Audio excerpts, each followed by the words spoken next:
Allô la planète, de retour du festival Les Quais de l'Aventure, édition 2024. Eh bien bonjour, bienvenue à tous. Nous sommes au Festival des Quais de l'Aventure à Bordeaux qui se déroule du 25 au 29 septembre où sont présentés plusieurs films et puis rencontres avec les réalisateurs protagonistes autour du voyage bien évidemment. Avec nous au micro aujourd'hui, merci à tout cet équipage. Alors une partie de l'équipage, ils ne sont pas tous là, mais une bonne partie quand même de l'équipage est présente donc du film Les Pirates de l'Estrella. Merci à vous pour cette épopée, ce rêve. Donc un sacré projet qui est quand même d'emmener, de partir donc de La Rochelle jusqu'à Glasgow. De Saint-Malo. Ah, c'est de Saint-Malo. On est parti de Saint-Malo. De Saint-Malo, oui. Et jusqu'à Glasgow. C'est ça. Et ça, c'était donc l'objectif pour aller à la rencontre des gens, justement, et sensibiliser à votre maladie, puisque 3 d'entre vous sont atteints du spina bifida, une maladie qui est encore pas très connue et dont il faut parler. Et l'idée était de partir, justement, avec un équipage valide, non valide. D'ailleurs, on ne voit pas la différence, clairement. Vous êtes un sacré équipage, on voit cette harmonie, on va en reparler. Donc, bienvenue à vous tous. Donc, Nicolas, Olivier Loiselet, réalisateur. Donc, Mathieu n'est pas là, mais on pense à lui, puisque vous avez co-réalisé ce film ensemble avec ton fils. Manu. Alors, c'est Emmanuel, mais on dit Manu dans le film, alors moi, je me permets de dire Manu. Léon, donc, second du capitaine. C'est bien ça. Et puis Benoît, membre de l'équipage aussi. Alors, on va commencer avec Nicolas. Qu'est-ce que t'en dis, Stéphane ? C'est toi qui es à l'origine de cette épopée. Tu nous racontes comment c'est venu ? Alors déjà, bonjour à tous et merci de mettre en avant ce film qui effectivement nous tient beaucoup à cœur parce que c'est un projet qui, pour moi, est né quelque part il y a déjà de nombreuses années. De manière indirecte puisque j'ai toujours ça fait 10 ans maintenant que j'essaie de parler du handicap à travers l'aventure pour en parler différemment, pas de manière médicale, scientifique, des manières qui sont nécessaires pour bien comprendre la maladie, mais c'est parfois plus difficile d'atteindre le grand public et donc j'ai remarqué qu'effectivement à travers les aventures c'est plus facile de faire connaître le handicap et la maladie. Et donc, j'ai eu la chance, il y a quelques années déjà, de participer à une autre grosse aventure qui était en Sibérie, au lac Baïkal, avec des personnes déficientes visuelles et sourdes. Et donc, on avait pu justement parler de ces problématiques-là. Mais quelque part, moi, je considère que comme j'ai deux jambes, pour avoir mon équilibre, j'ai besoin de parler à la fois de mes problèmes de vue, mais je n'ai pas que ça. Je suis aussi atteint donc du spina bifida. Et je réfléchissais depuis longtemps à comment faire vivre à d'autres personnes qui ont cette même maladie une aventure. Il y a d'autres problématiques qui entrent en compte. En ligne de compte que pour la déficience visuelle, par exemple les problèmes de motricité, les problèmes de mobilité. Et je savais pas exactement quoi proposer. Et puis j'ai eu la chance d'être invité à bord du bateau et j'ai découvert un bateau qui a été adapté pour tout type de handicap et je me suis dit bingo, allez on va essayer de voir si d'autres personnes sont prêtes à se lancer dans cette aventure et par chance, oui, il y a tout un formidable groupe qui s'est formé et pour donner au final ce joli bébé qu'on appelle les Pirates de l'Estrella aujourd'hui. Est-ce que tu peux nous parler de la maladie, oui. Peut-être déjà ? Alors, donc le spina bifida, c'est une malformation de naissance, donc du tube neural. Donc concrètement, c'est la colonne vertébrale qui est mal fermée à la naissance. Donc en bas, ça peut donner un écoulement de la moelle épinière. En haut, c'est souvent une hydrocéphalie qui est associée. Donc ça a des conséquences diverses et variées. Là, par exemple, on est 3 personnes atteintes de cette même maladie, mais avec des formes complètement différentes. Donc moi, par exemple, certes, j'avais des problèmes de mobilité, mais que j'ai pu résoudre en pratiquant du sport de manière assez intense. Pour d'autres, ça sera quand même plus compliqué. Il y en a beaucoup aussi qui sont en fauteuil roulant. Et les conséquences sont vraiment au niveau de différents organes. Donc, c'est des problèmes au niveau vésical, au niveau rénal, au niveau intestinal, au niveau neurologique. Donc, vraiment, il y a encore là, ces listes non exhaustives, quoi. Donc, voilà, c'est assez difficile de présenter un tableau clinique précis du spina bifida, mais on a ce point commun au départ qui est cette malformation au niveau de la colonne vertébrale, mais qui a pour chacun des conséquences très différentes. Et donc, comment après s'est construit ce projet? Parce qu'on part d'une idée, on part d'un bateau qui est prêt. Après, il faut un équipage. Comment ça se passe? Ouais, là, je dirais la chance doit sourire aux audacieux quand même, parce que c'est vrai qu'au départ, c'est une simple idée comme ça en l'air. Et donc, entre avoir l'idée et la réalisation, c'est sûr qu'il y a un monde. Mais quelque part, je pense que ce projet devait être attendu, puisque très vite, à partir du moment où il a été évoqué, beaucoup de personnes se sont greffées, parce que voilà, c'est comme dit, ils attendaient ça depuis longtemps, et donc se sont pleinement impliqués. Il faut des compétences diverses et variées. Moi, je les avais de loin pas toutes, et heureusement, il y a les bonnes personnes qui sont arrivées au bon moment. Mais je pense que c'est toujours comme ça que ça fonctionne. À partir du moment où on lance le mouvement et qu'on va dans une bonne direction, ça finit par se réaliser. Et donc, mais je considère quand même ça toujours comme un petit miracle. Je trouve ça toujours tellement étonnant de voir que, en plus, ça s'est fait très vite, parce que l'idée, j'ai envoyé le premier message pour parler de ce projet à Benoît en juillet 2022, et on montait sur le bateau en août 2023, quoi. Ah oui, c'était assez rapide. En un an, l'équipe a été formée. On a trouvé le budget, ce qui n'était pas loin d'être facile. Et puis toute la com et tout qui a été lancé. Donc vraiment, il y a beaucoup de gens auxquels il faut rendre hommage pour la réussite de ce projet. Oui, l'aventure humaine, elle commence vraiment avant ça. Ouais. Oui, c'est avant le voyage même. Comme le dit une personne durant le film, quelque part, après, il n'y a plus qu'à profiter une fois qu'on est sur le bateau, quoi. Bon, on se fait un peu secouer, certes, c'est un peu rock'n'roll, mais c'est pas forcément ce qu'il y a de plus difficile pour moi, perso. Et alors, toi, tu reçois le message. Alors, moi, je reçois le message de Nicolas. Donc, comme Nicolas, je fais partie de l'Association nationale du spina bifida. Et donc, Nicolas me propose de faire un voyage en voilier. Quelque chose que je ne pensais pas forcément tout de suite. Mais en même temps, j'ai réfléchi. Et j'ai eu la chance de participer à un tour du monde en 10 valides il y a quelques années, qui était organisé par l'association En Direction du Monde.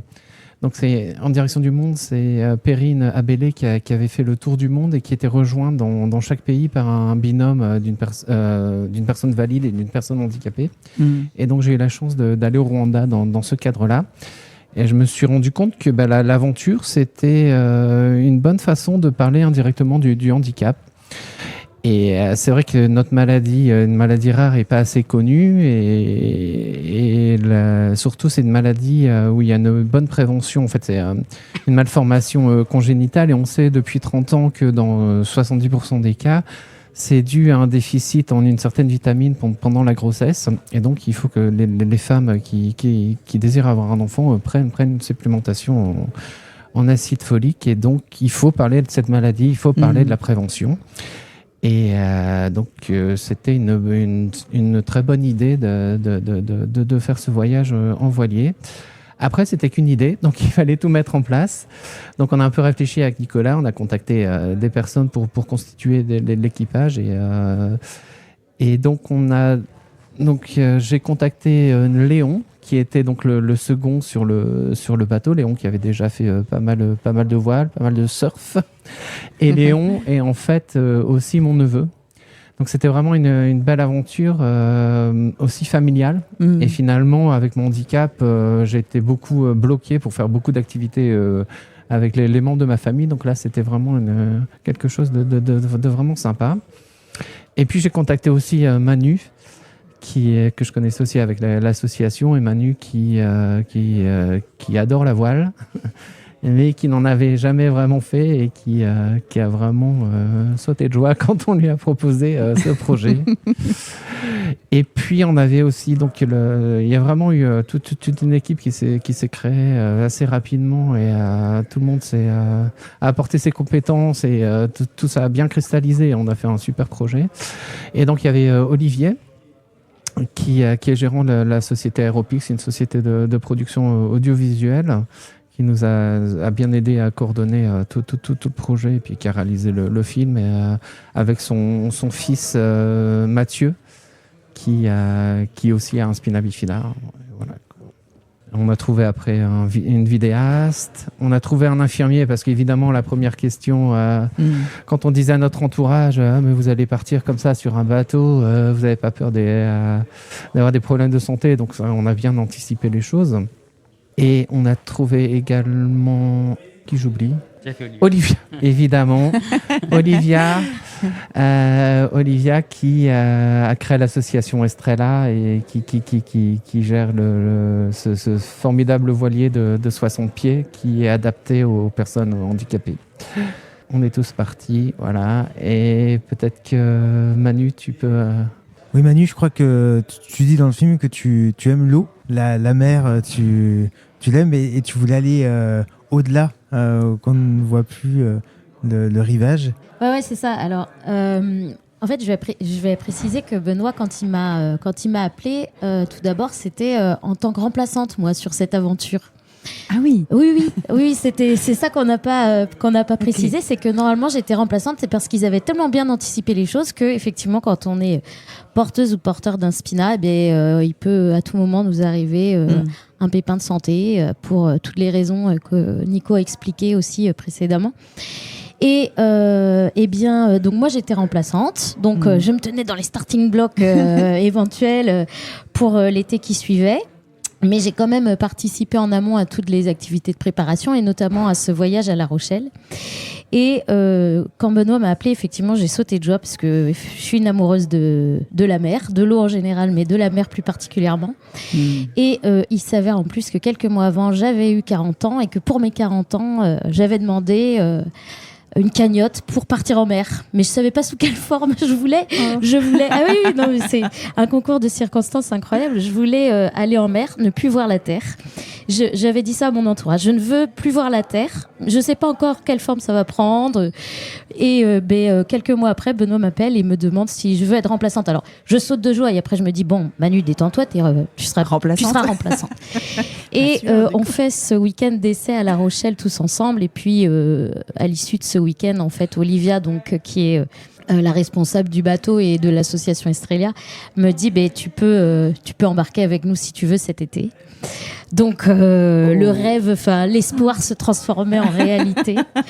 Mes 40 ans se concrétisaient. Je partais avec donc Benoît, on est amis déjà depuis plusieurs années, puis je rencontrais Nico à cette occasion, et puis c'est vrai que ce week-end-là il y a eu l'osmose très vite, on en a déjà parlé pas mal au sein de l'équipage. Enfin, je crois que on peut dire en quelques heures, je dirais, que le lien s'est créé, quoi, très fort. Et puis, quand on devait donc partir, 4 spinas finalement à bord, et puis il s'avère effectivement que Béatrice, donc on voit à l'issue, à la fin dans le générique du film, qui nous parle justement de l'acide folique et de vitamine B9, a eu un souci de santé, en effet. Et je l'ai remplacée. Alors voilà, elle n'a pas pu venir avec nous, mais elle était là avec en le tant cœur. qu'aventurière. Elle était là avec le cœur. Elle était, tout à fait. Donc ouais, ne plus voir la terre, c'était mon rêve. Et à partir du moment où quand on a quitté donc Saint-Malo, moi c'est ça, je regardais tout le temps la terre jusqu'à ce que je ne la vois plus. Ah ouais. Et effectivement, ça m'a procuré un sentiment de bien-être incroyable. Enfin voilà, c'était très émouvant, c'était très fort. Et puis c'était à la hauteur de ce que j'attendais. J'avais peur, en fait. Mon objectif, c'était d'être en plein milieu de la mer. Oui. Mais j'appréhendais aussi, parce que tant qu'on l'a pas vécu, tu sais, voilà, on sait pas comment on peut réagir. Et en fait, non, ça a été Tu avais une bonne intuition, un bon Ouais, rêve d'enfant, voilà, c'est là, ça. quelque part, mais oui. ça pouvait que bien se passer. C'est ça. Comme quoi, il faut suivre son instinct, en fait. Hein. Ouais. Olivier, peut-être, et puis Léon, après, on prendra aussi ton avis. Alors, Olivier, ce projet, par où on commence, pareil, comment on décide de qu'est-ce qu'on va montrer, qu'est-ce qu'on ne va pas montrer. Est-ce qu'on montre parce qu'on parle de la maladie, mais qu'est-ce qu'on montre finalement de la maladie? Est-ce qu'on veut vraiment faire cette différence justement de malade et non malade, puisqu'il y a l'équipage? Comment ça se décide? Comment ça se lisse tout ça? Alors, c'est simple et c'est un petit peu compliqué à la fois, mais en fait, c'est parti tout bêtement du coup de fil de Nico qui m'a dit voilà, je veux faire ce projet-là. Est-ce que tu nous suis pour faire un film? J'ai dit oui tout de suite, je pense. Même avant qu'il me pose la question. Il le savait d'ailleurs, je pense. Donc voilà, donc on est parti à fond dedans. Et puis après, on s'est dit voilà, il faut qu'on réfléchisse à ce qu'on veut montrer, à ce que l'on veut dire dans ce film. Et puis moi je suis parti dans l'idée de dire je vois avec mon fils qui lui est monteur de métier, donc je lui ai dit écoute, voilà, il y a ce projet là, tu nous suis, tu viens avec nous, enfin voilà, tu vas participer et on a besoin de toi parce qu'il nous faut des idées, il nous faut un esprit jeune, il nous faut plein de choses pour que le film puisse plaire à un maximum de personnes. Mais moi, je lui ai bien dit tout de suite, je lui ai dit, je veux pas qu'on parle de médical, parce que les personnes atteintes de spina bifida ont déjà énormément de problèmes, ils sont sans arrêt chez les médecins, etc. Donc c'était hors de question qu'on leur fasse subir encore cette chose-là et de dire il faut aller chez le médecin, il faut faire ci, il faut faire ça. Donc ça, c'était pas du tout mon point de vue, et je pense qu'ils sont relativement assez grands pour dire qu'il faut qu'ils se prennent en main pour leurs suivis médicaux. Donc on voulait nous montrer qu'une personne handicapée pouvait faire plein de choses en fait, et on voulait montrer ça dans le film, c'est-à-dire que qu'on soit spina bifida, qu'on soit handicapé autre, on voulait montrer qu'ils étaient capables de faire aussi bien que les valides, voire peut-être même mieux. Et on le voit dans le film d'ailleurs. Donc voilà, et c'était en fait cette idée-là qu'on voulait absolument développer. Très bien réussi en tout cas, parce qu'effectivement, tout ça, c'est on voit un groupe de personnes qui s'entraident, qui s'aiment et qui sont bienveillants. Ouais, on a eu énormément de chance parce qu'effectivement, le groupe s'est formé très vite. C'est vrai que on l'a vu dès les premiers échanges qu'on a fait entre nous que ça allait bien se passer, mais il y avait encore ce petit truc qu'on n'avait pas fait et qu'on voulait absolument faire, c'est-à-dire faire l'essai au mois de mai sur le bateau à La Rochelle. Et là, à partir du moment où on est arrivé à La Rochelle, on s'est posé, on s'est retrouvés tous, et là j'ai dit ouais, on a gagné. Donc voilà. Donc l'équipe était vraiment soudé, enfin tout le monde était bienveillant envers tout le monde, enfin voilà, c'était des choses qu'on voit très rarement dans la vraie vie, et là on s'est dit waouh. Donc voilà, c'est ça qui a fait le film en fait derrière. Et on voit surtout que les plus malades en mer ce ne sont pas ceux qu'on croit. Non. On a ça. Justement, parle-nous de cette expérience. Ouais, donc je ne parlerai pas des absents. Mais donc là, il y a quelques personnes qui n'ont pas pu être là aujourd'hui, mais notamment donc notre capitaine Jeff, qui a été incroyable sur tout le trajet et qui, lui, n'a pas eu le mal de mer, bien sûr, parce que c'est son métier. Donc toi, Mais Léon, moi, c'était un capitaine que tu connaissais déjà avant? Non, je ne le connaissais pas. On s'est rencontrés donc, tous ensemble sur le week-end d'entraînement qu'on a fait à La Rochelle, où le capitaine était déjà Jeff. Et lui, il avait déjà travaillé aussi sur d'autres bateaux avec des personnes en situation de handicap, mais dans un contexte plus compétitif, quoi, des bateaux de course. Donc, je ne sais plus exactement qui avait contacté Jeff pour ce projet, mais on savait déjà que ça allait très bien se passer. Et en effet, ça s'est très bien passé. Et il y avait aussi Michael, donc, qui est infirmier et qui a été présent à bord justement pour gérer tous ces petits soucis de santé qui auraient pu avoir lieu. Et c'était un grand fan de bateaux. Donc je rentrerai pas dans les détails, mais dans les 2 premiers jours, on a eu des conditions assez difficiles en mer. Et Michael était complètement patraque, quoi, incapable de barrer, de prendre ses fonctions. Et tout le monde était autour de lui, et c'était vraiment ceux qu'il était censé aider qui venaient l'aider lui, quoi. Donc on inverse un petit peu les soucis qu'on peut trouver à terre quand on est en mer. Et ça, c'était magnifique. Moi, ce qui m'a le plus marqué dans cette expérience-là, c'est que donc, je suis le neveu de Benoît. Donc, j'ai été un peu pistonné sur l'aventure. Et Benoît, il l'a dit, c'est toujours difficile de participer à certaines activités. Dans la famille, on a beaucoup de voileux, fans de voile, et forcément, quand on est en situation de handicap, ça pas l'activité qui paraît la plus évidente. Mais il a quand même fait plein de trucs dans sa vie. Et moi, l'un des buts du film, c'est de montrer le handicap, d'en prendre conscience et de montrer qu'on peut le dépasser. Moi, j'avais jamais pris conscience du handicap, en fait. Benoît, c'est mon oncle et c'est tout. Et c'est sans doute le plus gros aventurier de la famille, quoi. Il a habité dans plein de pays. Il a fait ce tour du monde, participé à ce tour du monde, etc., etc. Et la première chose que j'ai vue sur le bateau, c'est ah oui, en fait, ça peut ne pas être facile dans tous les jours, quoi. Et ça, c'était le premier jour. Et après, les gens prennent leur marque et on se rend compte que on développe tellement de volonté et de force que en fait, il n'y a rien qui les arrête, quoi. Ouais, ça doit booster, ça doit donner de l'énergie de les voir tous Moi, j'étais arrivé s'affairer, apprendre assez rapidement finalement. On voit Nicolas qui devient quand même assez... t'es assez à l'aise à la barre finalement. Oui, ça pour moi c'est... je parlais tout à l'heure de miracles, il y a eu beaucoup de miracles. Déjà, tout ce qui s'est passé au niveau relationnel là, entre Léon et Benoît, le fait de réaliser le rêve de Manus et tout ça, c'est des miracles incroyables, quoi, parce que c'est des choses qui n'étaient pas du tout calculées au départ. Et c'est vrai que par exemple, le fait de me retrouver à la barre, c'est aussi un petit miracle en soi, parce que c'est vrai que de toujours être le passager et tout, forcément ça peut créer une frustration dans tous les moyens de locomotion. Je suis toujours le passager, et là c'est un bateau de 18 mètres et je me retrouve à le barrer, quoi.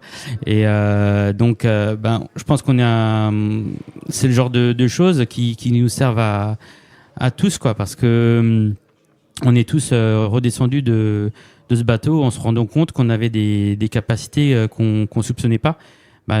On citait par exemple le fait de gérer nos soins, donc les sondages urinaires, les lavements, tout ça, qui sont à faire dans des conditions quand même très très compliquées. Mais après, une fois qu'on redescend du voilier, on se dit au fait, au quotidien, c'est peut-être pas si compliqué que ça. Et puis surtout, on a la fierté d'avoir accompli ça. Et ça, je crois que quand on a un handicap, c'est extrêmement important. Je parle souvent d'aventurothérapie, parce que c'est vrai que en aventure, il se passe ce genre de choses. Et c'est un bagage qu'on a pour la vie, quoi. Cette confiance en soi qu'on gagne. Et c'est quelque part aussi un bagage hyper important, parce que par rapport à notre maladie, on a tous des situations très très compliquées. Mais moi maintenant, quand je suis dans des situations de douleur intense, je repense à tout ça.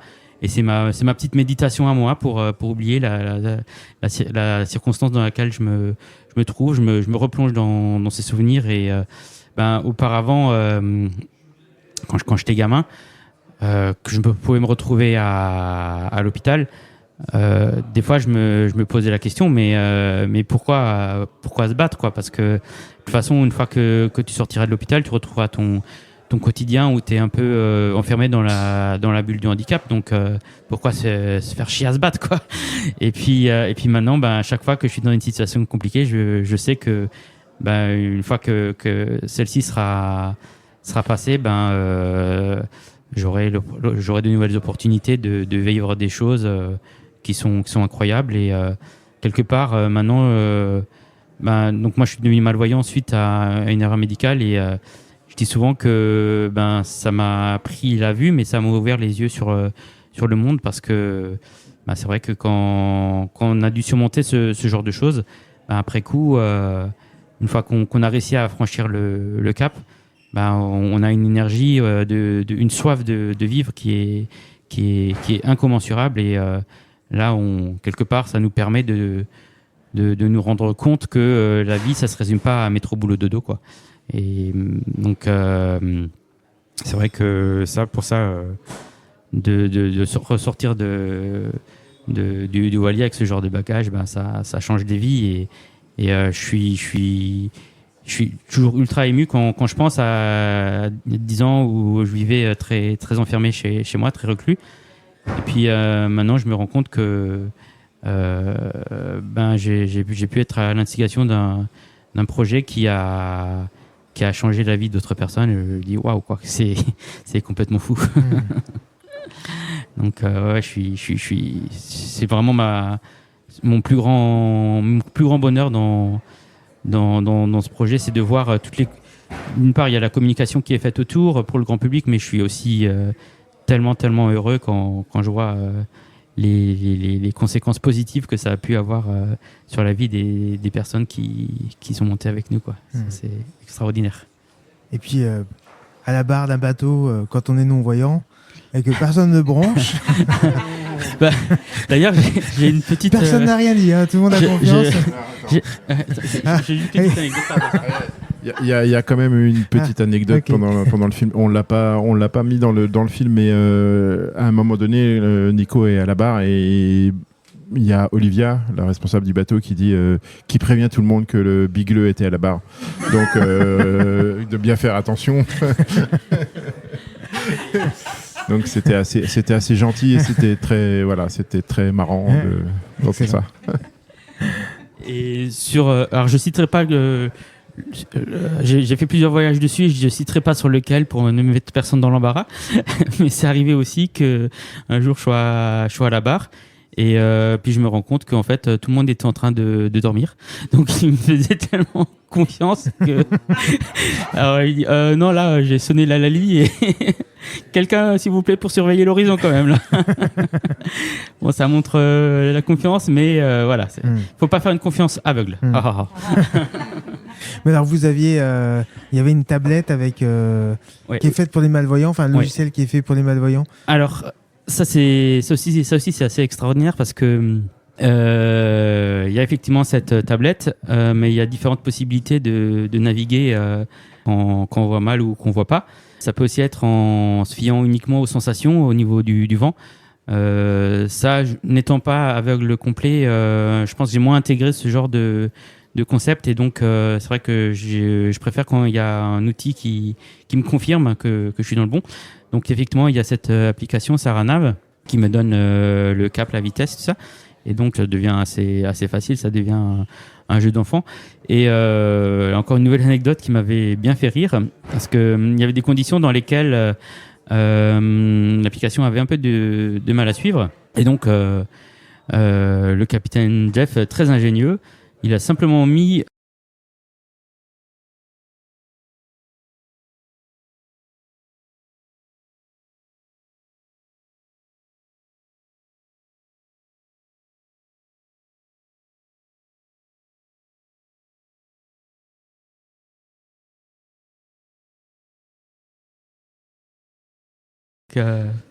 ouais, non, mais moi je trouve ça génial, quoi, qu'avec là on peut le dire avec des bouts de ficelle, ouais, effectivement, on peut faire naviguer un déficient visuel.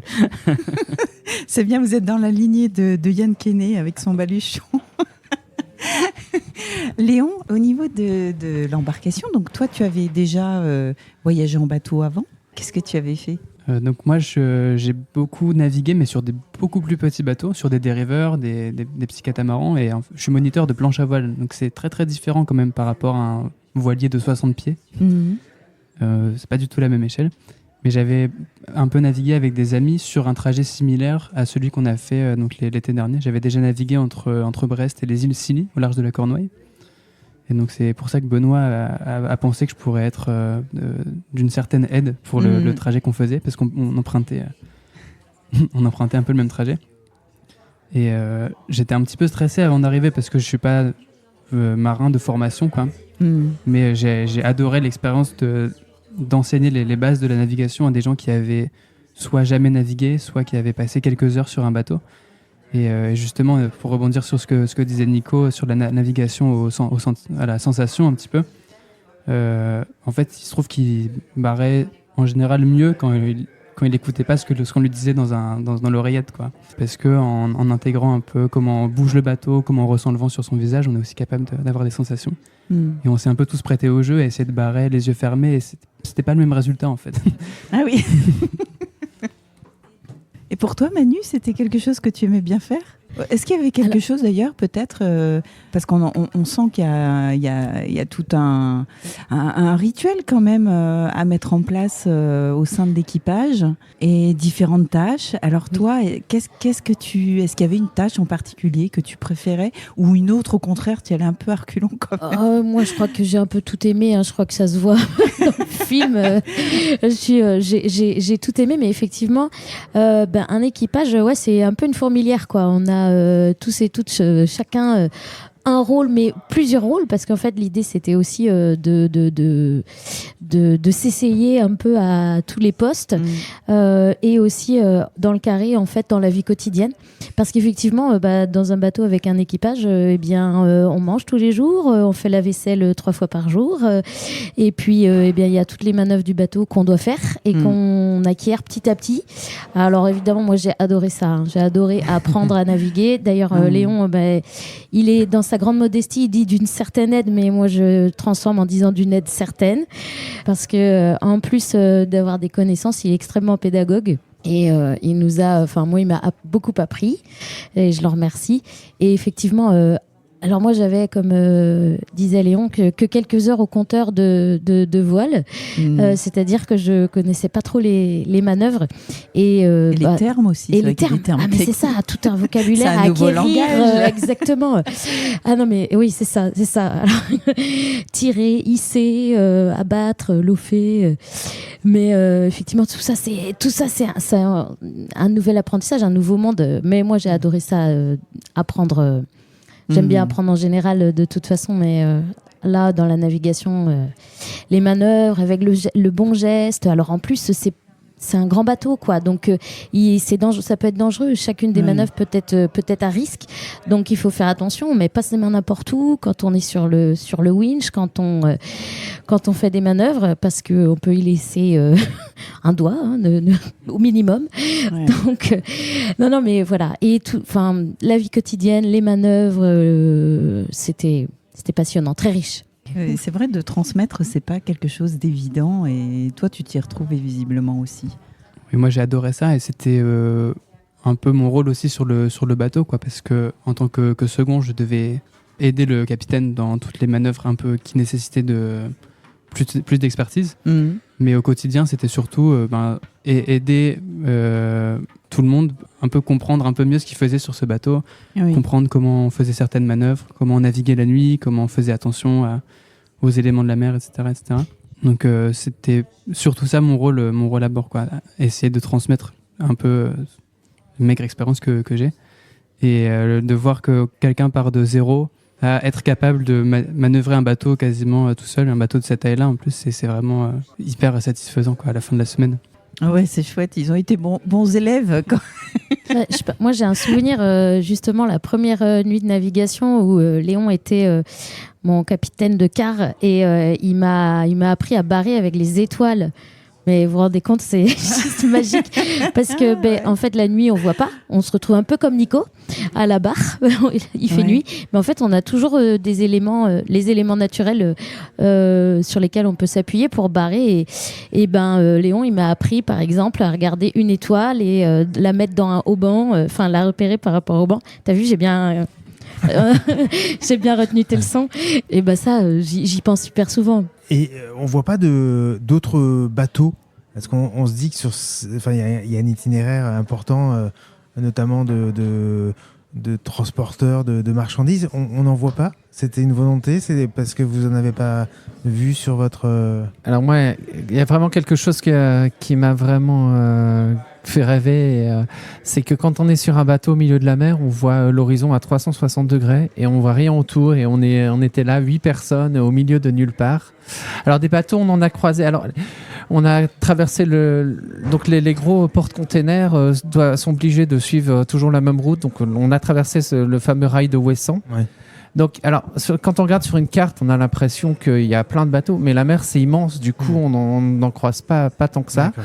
Mais oui, on est quand même un tout petit voilier à côté d'un porte-container de 300 mètres. Et c'est impressionnant quand on les voit et qu'on passe juste à côté. Oui, puis je pense qu'au niveau des images, quand justement il y avait des grosses choses à faire au niveau du bateau, la vidéaste était là pour aider surtout. Ouais. Donc elle lâchait la caméra pour pouvoir donner un coup de main, et notamment quand il y avait beaucoup de trafic, elle était là aussi pour donner un coup de main sur le bateau. Donc elle ne pouvait pas faire et les images et les... Ouais. Donc c'est pour ça effectivement on voit bon, il y a des images avec des bateaux, mais voilà, on a privilégié plutôt la vie à bord que la vie en mer, quoi.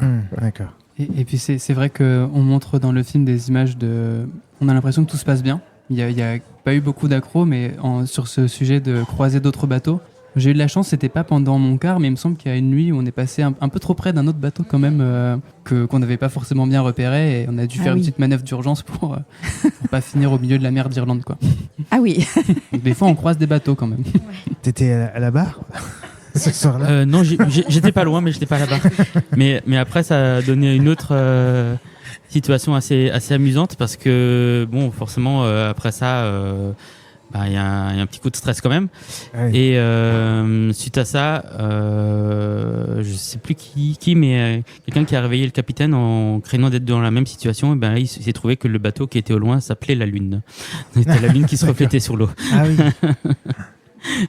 Donc, et l'écart, parce que c'est ça aussi, les tâches dont parlait Flo, toutes les 4 heures, vous relayez à la barre. Donc les nuits, c'est difficile de se réveiller, surtout quand on est malade ou que d'autres sont malades, pour aller sur le pont.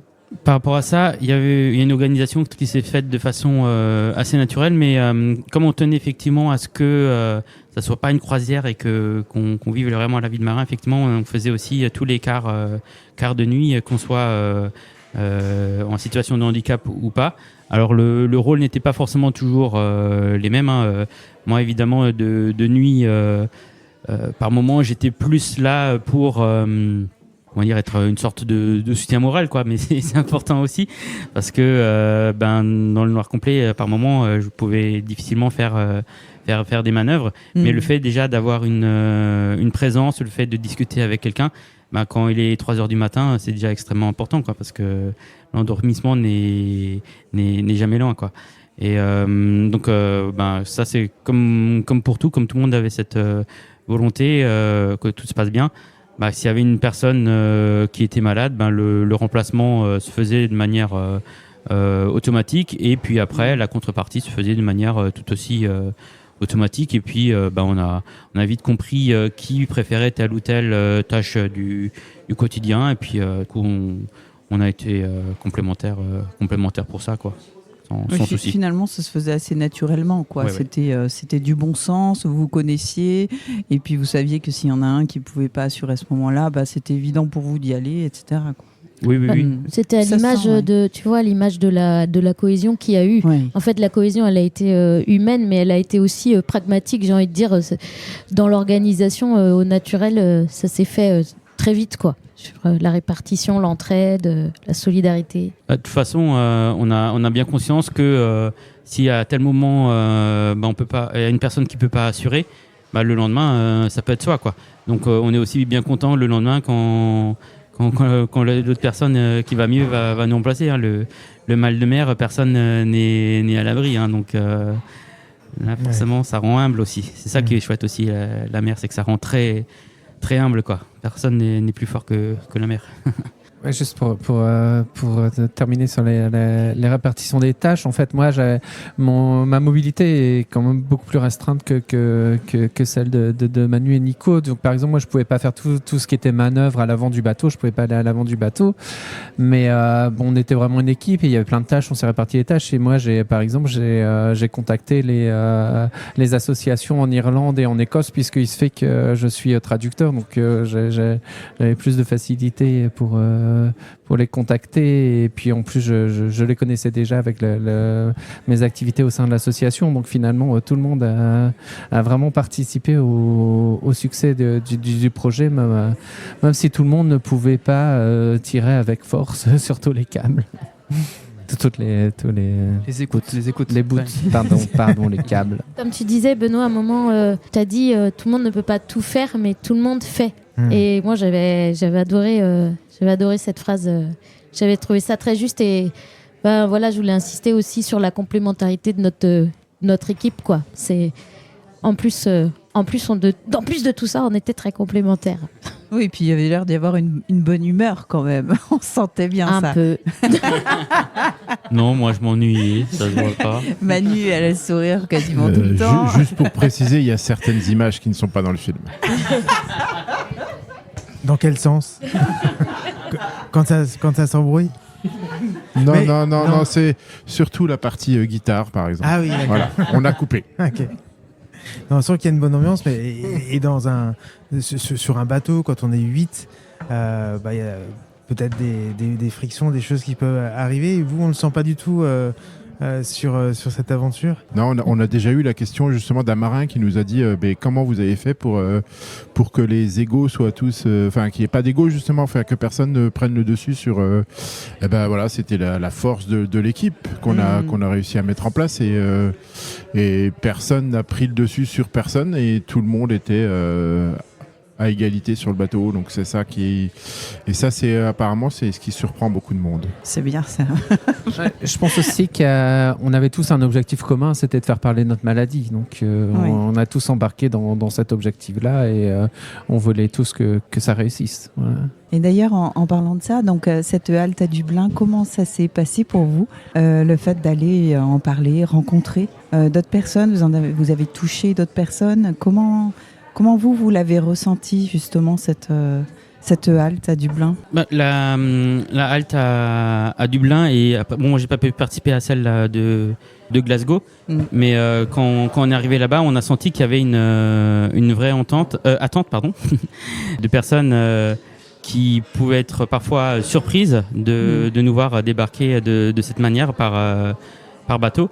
Mais justement, c'est un des effets en fait qu'on voulait aussi produire, parce que il y a notamment des personnes qui nous disent qu'elles espéraient naviguer, qui sont venues le lendemain d'ailleurs pour venir visiter le bateau. Donc je pense que voilà, il y a sûrement des graines qui ont été semées, soit pour les plus grands qui peuvent se projeter assez rapidement, et pour les plus jeunes aussi qui sont repartis, je crois, avec des étoiles plein les yeux, quoi. Donc on pense que c'est des enfants qui peut-être n'auront pas les barrières que nous on a pu se mettre dans le passé, parce que nous on n'avait pas forcément de modèles, de personnes qui nous disaient que c'était possible quand on était gamin. Donc c'est pour ça qu'on a grandi avec ces barrières. Moi, c'est que vers 30 ans que j'ai commencé à les faire tomber. Pour d'autres, c'est même encore beaucoup plus tard, quoi.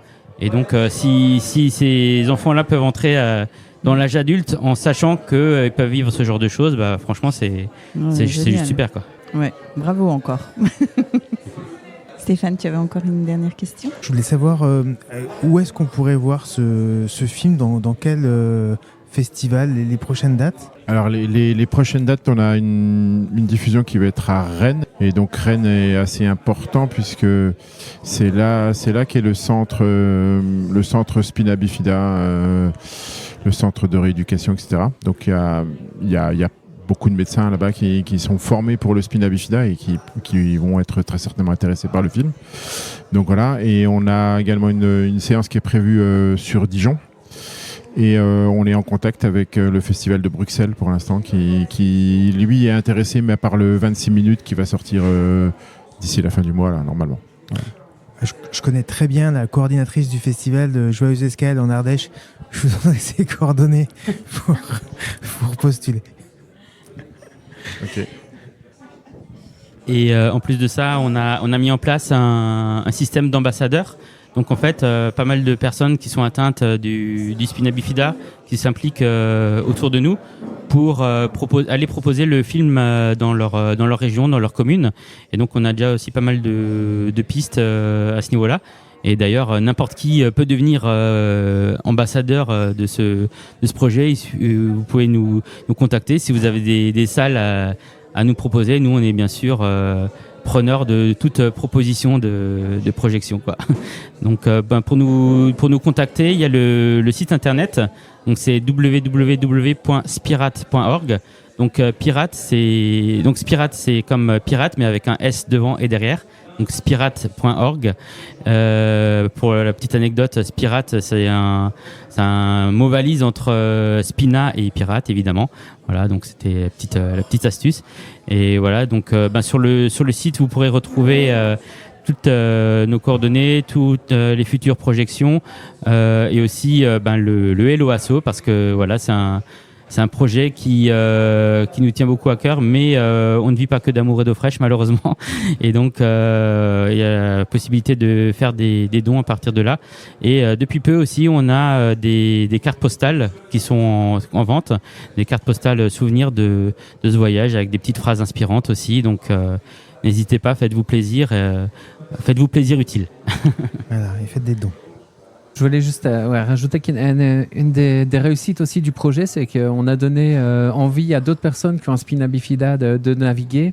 Et cet été, en fait, on a Rémi et Anthony qui ont tous les deux un spina bifida et qui ont navigué sur Estrella. Donc ça nous a vraiment fait plaisir. Et puis évidemment, nous trois, on a renavigué cet été sur Estrella. Donc, je crois qu'on va naviguer à vie et qu'on a vraiment pris goût à ça. J'allais vous demander qu'est-ce qui vous reste de ce voyage, mais finalement, vous continuez à naviguer ou de tenter de prendre le bateau pour ne plus voir la Terre, peut-être.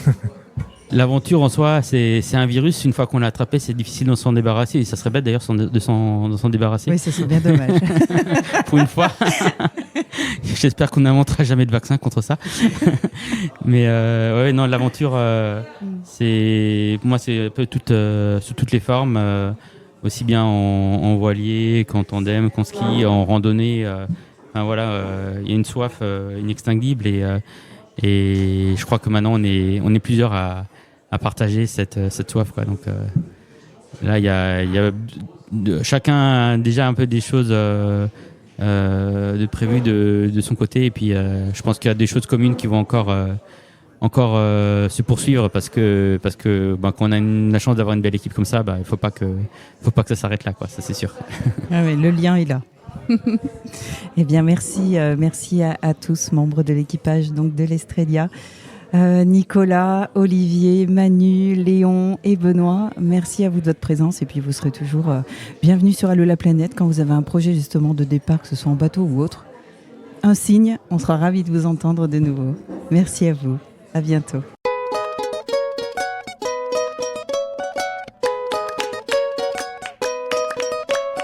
Allô la planète, de retour du festival Les Quais de l'Aventure, édition 2024. Ma faire musique comme liberté.